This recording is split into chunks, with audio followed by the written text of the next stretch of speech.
Burkina Faso was breaking, not from war alone, but from something deeper. Betrayal, neglect, silence. The gold in its soil fed foreign industries, but its children fed on crumbs. The capital shined, but the villages drowned in dust. The government changed faces but never hands. Promises were made, then buried, until one man did something no one expected. He didn't speak louder. He stepped quieter. He took off the uniform, took off the title, and walked into the heart of the country as if he were nobody. No security, no camera crew, no speech.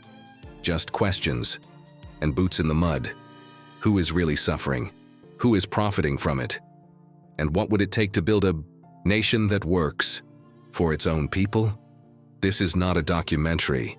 This is not political drama. This is a fictional story inspired by truth, a story of one leader who chose to go undercover so his country could rise from under the weight of its past. And what happened next changed everything. They said Burkina Faso was too far gone, too dry, too broken, too forgotten. The world moved on and the people were left with silence. No jobs, no roads, no justice. They lived between drought and gunfire, between gold that left the country and hunger that never did. By 2022, Burkina Faso was known not for its people, but for its pain. Terror cells roamed the northern provinces. Villages emptied overnight. Markets disappeared. And hope? It was a rumor, told only in whispers. Foreign donors offered funds with strings. The rich built walls. The poor buried children. And then he came, not with applause, not with power, but with boots, worn, dusted, and silent. Ibrahy Trari, a captain, a soldier, a name barely known outside the army. And in late 2022, he became president. But this story doesn't start with the title. It starts with a question. What if I walk in their shoes before I try to lead them? So he did. He walked into Trari, alone. No guards, no entourage. Just a headscarf, a worn notebook, and a fake name. People thought he was a volunteer engineer. He helped dig water lines. He ate dry millet with the elders. He listened, really listened, to stories no report could ever capture. One old woman told him, "Gold passes through here, but it never stops, not even to feed our children." He nodded and stayed silent. He crossed into the Soum province, where even aid workers feared to go. He sat with displaced families in torn-up shelters. He helped a farmer repair a broken tool. He rode an old motorbike through the dust, pretending to inspect solar panels. But what he was really inspecting was truth. What he saw broke him. Classrooms with no chalk, clinics with no doctors, children who hadn't seen clean water in weeks. He saw that policies made in Ouagadougou meant nothing to a boy with no shoes in Djibo. So he kept moving. In Kaya, he spent nights with traders who had lost everything to raids. He watched the black market thrive while the formal economy collapsed. And everywhere he went, he saw one thing louder than the poverty. The people had not given up. They were surviving, fighting, waiting for someone who didn't just talk, reform, but understood what reform really costs. Trari understood. Because he had slept where they slept, ate what they ate, felt what they felt. And when he returned to the capital, he did not return with sympathy. He returned with fury. He stood before his cabinet and threw his dusty notebook on the table and said, "If this is not our priority, then we do not deserve to lead." His ministers were stunned. They expected a speech. He gave them a map of every broken promise, every empty school, every stolen contract. From that day forward, his presidency was no longer a position. It was a mission, not just to govern, but to repair, not just to speak, but to act. He didn't wait for foreign approval. He didn't ask for permission. He just moved, quietly, firmly, fiercely. And the people? They didn't know where he was. They didn't see him on TV. But they started to feel something different. Bread was cheaper. Roads reopened. Corrupt officials disappeared overnight. Whispers filled the streets. He was here. They didn't mean spiritually. They meant literally. He was the man who helped fix the pump. He was the one asking about school fees. He was the one who stayed behind after the cameras left. This was no ordinary leader. This was an undercover president, not for show, but for truth. And in 2025, as Burkina Faso stands at the edge of a new chapter, we tell this story.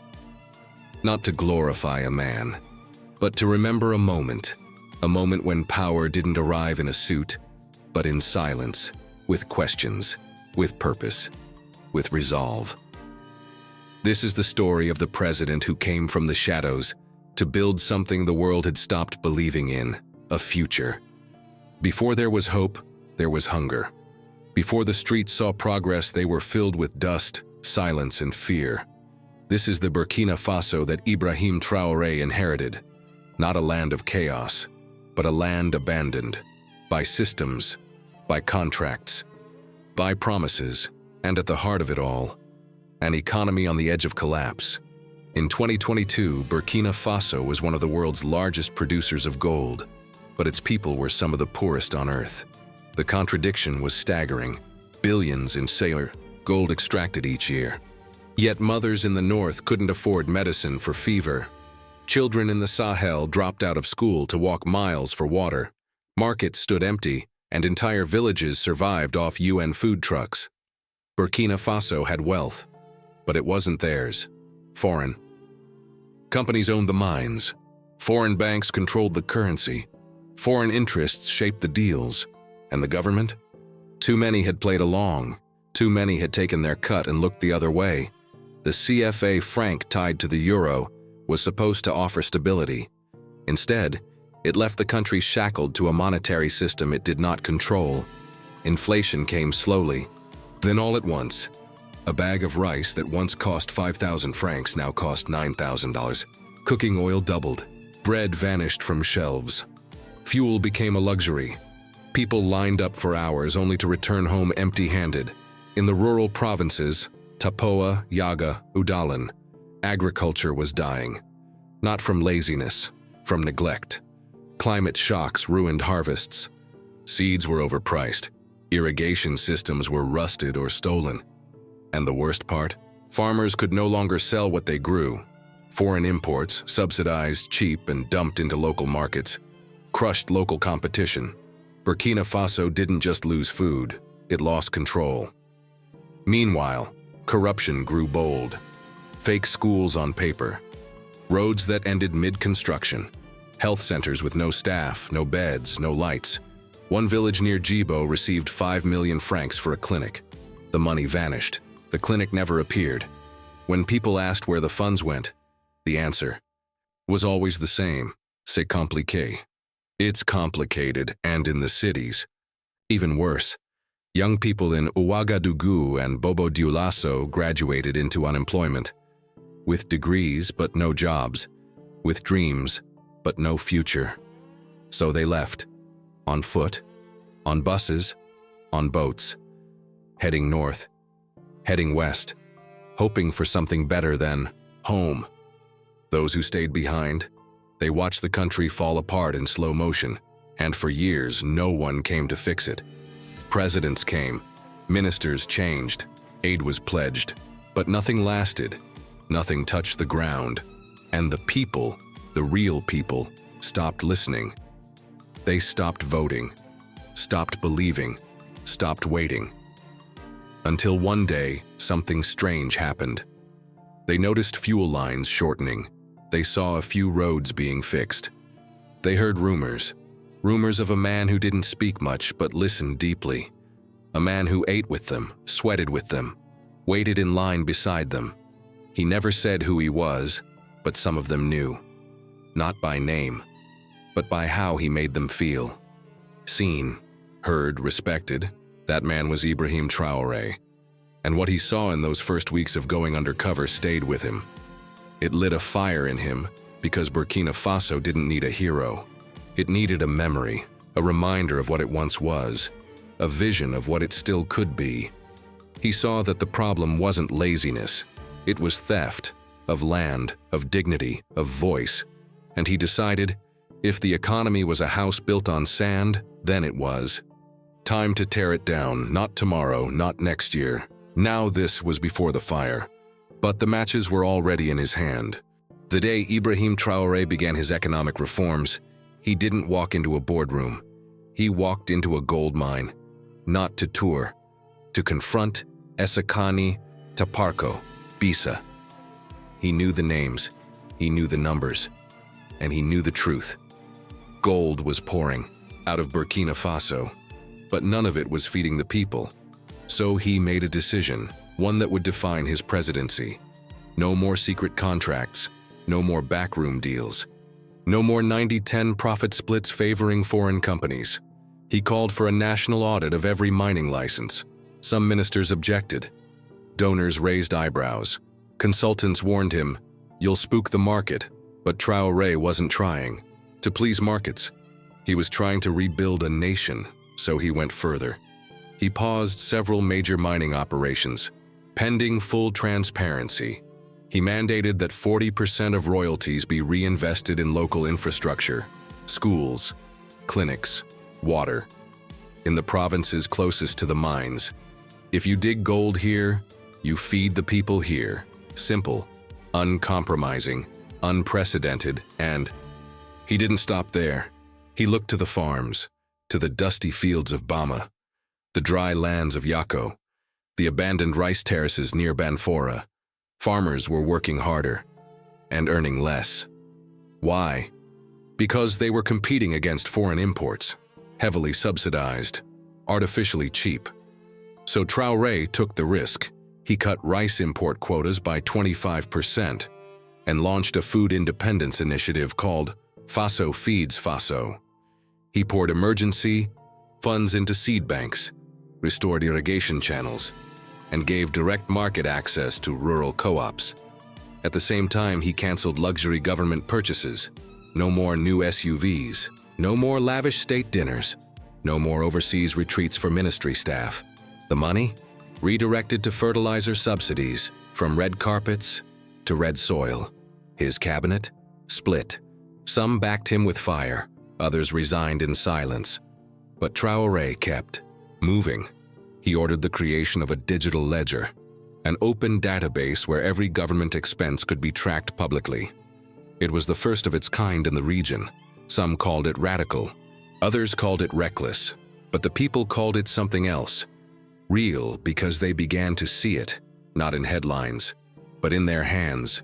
Bread prices dropped, village wells reopened, teachers got paid, on time, and in the north, where terror, groups once promised money for allegiance.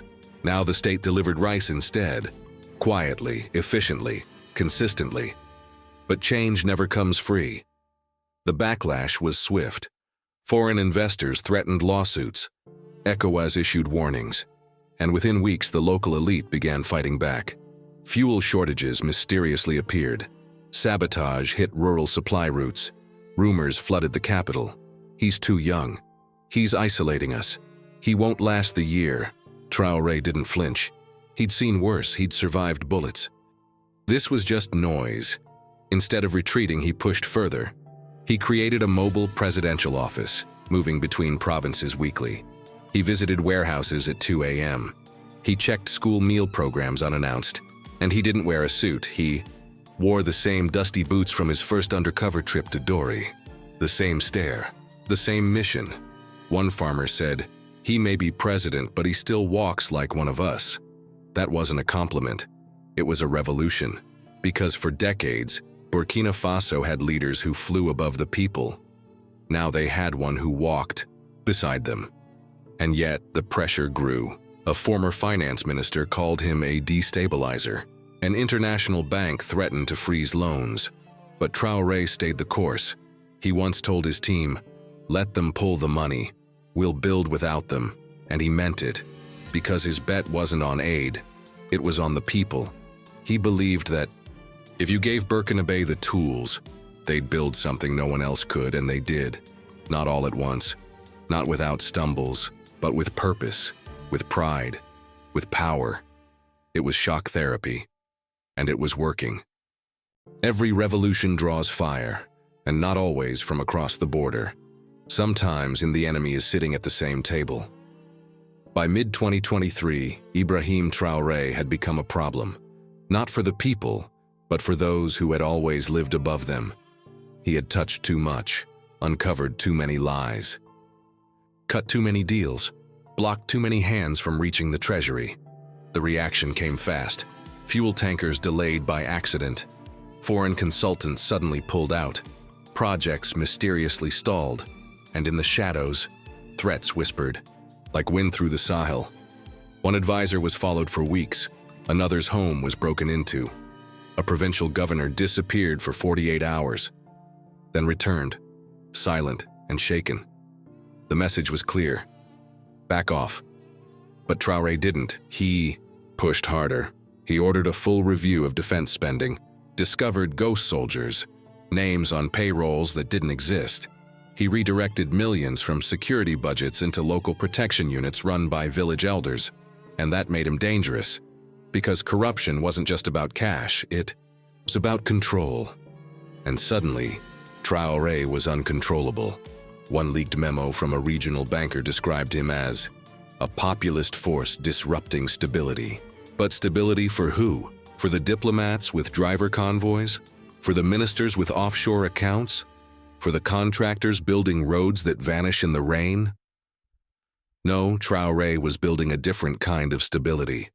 One made of clay bricks and farmers' hands.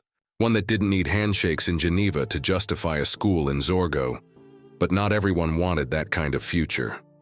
So they began to move. Old networks, old faces.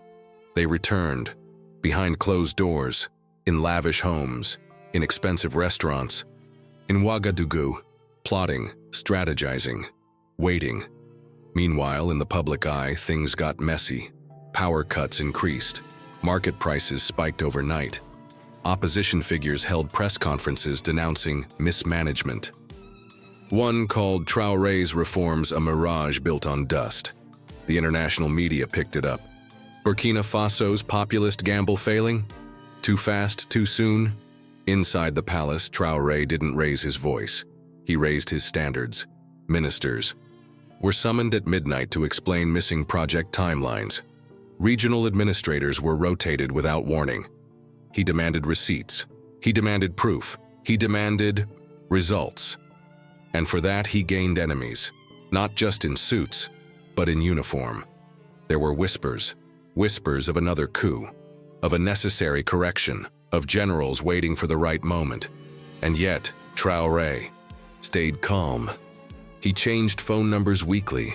He met advisors in safe houses, not offices. He rotated his security teams every 5 days, but he never stopped visiting schools. He never stopped calling farmers by name. He never stopped walking among the people, because that was his real protection. The people. They may not have had guns, but they had voices. And when rumors spread that Traoré would be removed, the markets of Bobo Dioulasso erupted. Women banged pots in protest. Youth groups formed human shields around government buildings.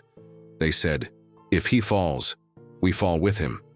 That shook the walls of power, because no one expected it. Not even Traoré. He wasn't used to loyalty. He had grown up in a system where power feared the people. Now, for the first time, power served them. And that scared everyone who had once fed off silence. In one speech, he said, if this position ever demands I betray the people, then I'll walk away from it before I betray myself. He meant it, and they knew it, which made him unstoppable, not because he was immortal, but because he was willing to fall for something bigger than himself. That's what the old guard couldn't understand. They had built empires on fear, but he was building something on faith, and that is always harder to kill. In a land beaten by wind and war, even a single seed feels like a revolution. And yet, that's where it always begins. With a seed, with an idea, with a risk. After months of fighting corruption, dodging sabotage, and standing his ground, Ibrahim Traoré decided it was time to build, not just resist, but create, not just survive, but grow. And so he planted He started in the north where the land was driest and the people were tired of promises. In Dori, he funded a pilot program, solar-powered water pumps, repaired by local youth, maintained by village councils, owned by no one, but serving everyone. Within weeks, the first green shoots broke the ground, women danced, children filled buckets, elders wept. One man said, "We haven't seen water here in 5 years, and now it comes like light." That was just the beginning. In Gawa, he launched a digital farming app, created by 2 university students in Ouagadougou. Funded with savings, trained in public libraries. They called it Nourrir Faso, Feed Faso. The app tracked rainfall, connected farmers to local markets, provided pest warnings, and shared audio tutorials. In Mure, Dioula, Fulfulde, within 3 months, over 10,000 users had joined. No ads, no subscriptions, just tools. Simple, smart, empowering. But the biggest surprise was in Koudougou.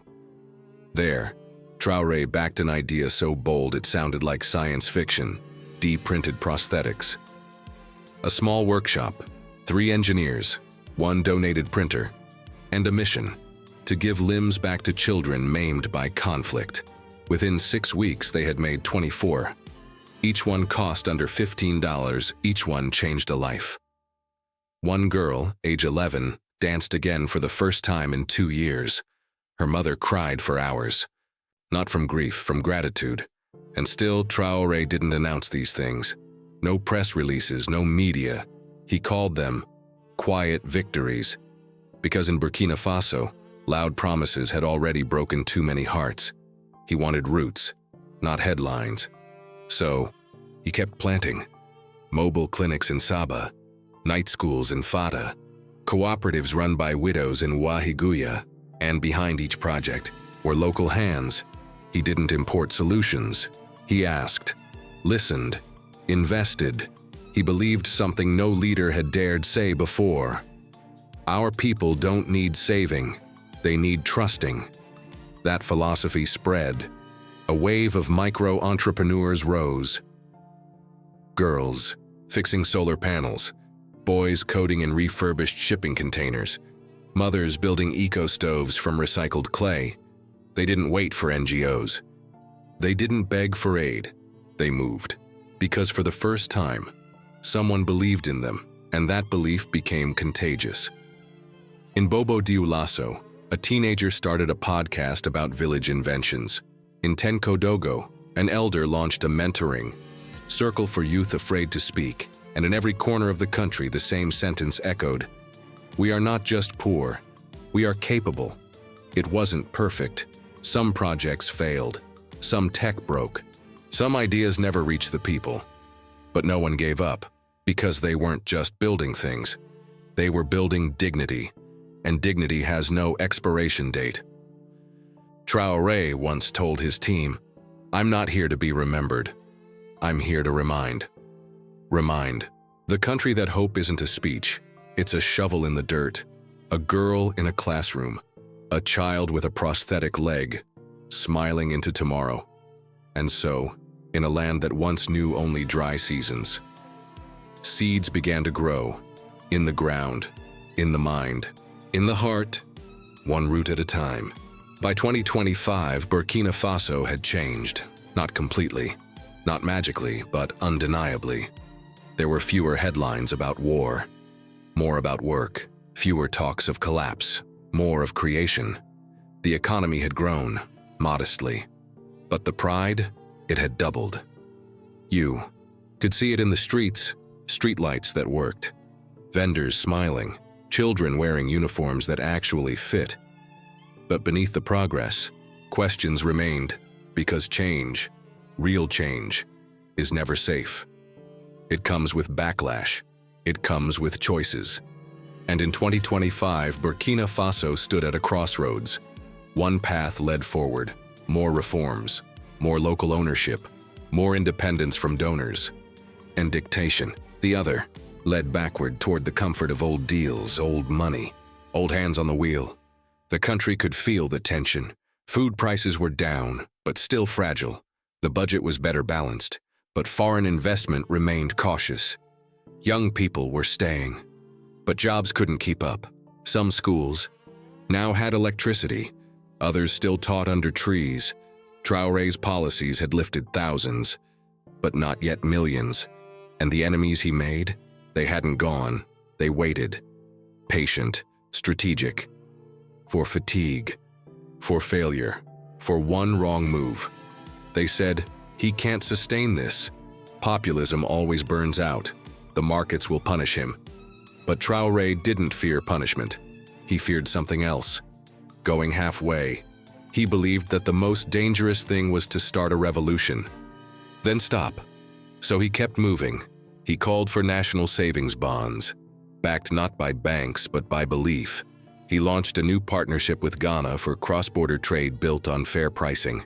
He invited African engineers, not consultants, to help digitize Burkina Faso's supply chains.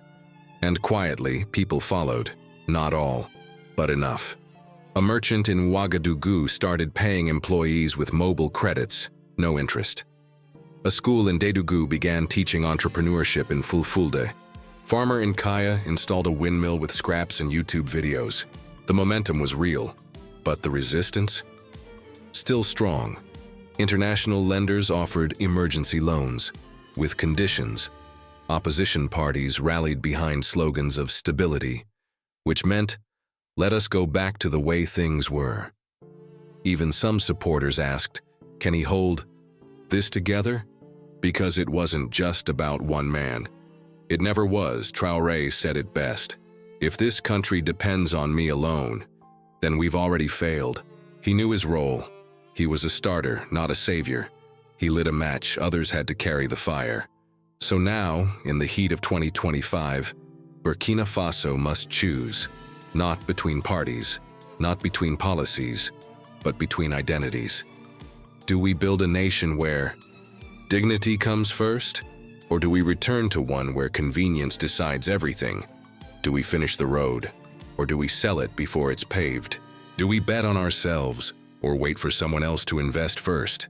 That is the choice, not just for leaders, but for every student, every farmer, every mother.